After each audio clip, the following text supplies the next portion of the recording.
Dubai শহরের আগামী দিনের ট্রান্সপোর্ট হচ্ছে ট্রাকলেস ট্রাম, যেটার জন্য প্রয়োজন হবে না কোনো রেল লাইন, চলবে সাধারণ রাস্তার উপর।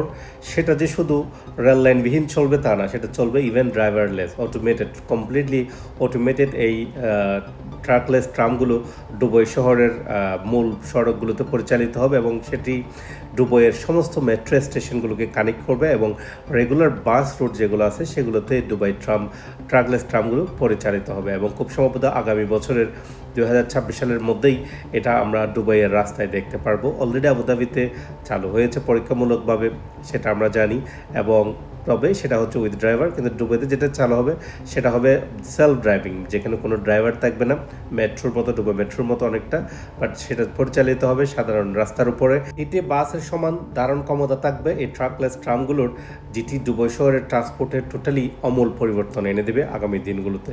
সো 2026 সালে দুবাই রোড আমরা দেখতে পারবো ট্রাকলেস ট্রামগুলো, এবং এর মধ্য দিয়ে আশা করা যাচ্ছে, এবং দুবাই আর্টের প্ল্যান হচ্ছে শহরের যে জ্যামজট আছে, যে ট্রাফিক কনজেশন আছে, সেটাকে অনেকাংশে নিচে নামিয়ে আনা। এবং RTA, Dubai road transport authority, তারা 2030 সালের ভিতরে তারা 30% যে কার যেগুলো, সেটাকে তারা কি করতে চায়, যে প্রযুক্তির ব্যবহারের মধ্য দিয়ে ড্রাইভারলেস যে কার বা গাড়ি বা প্রযুক্তি তারা ইউজ করতে চায়। সো সেটাও তাদের একটা টার্গেট, সেটাও তারা অ্যাচিভ করতে সম্ভব হবে এর মধ্য দিয়ে।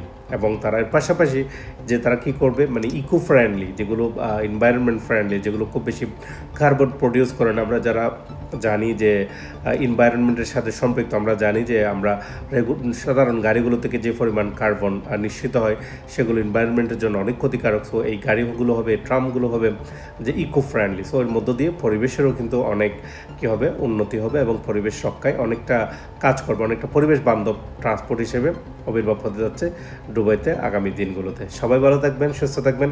আসসালামু আলাইকুম ওয়া রাহমাতুল্লাহ।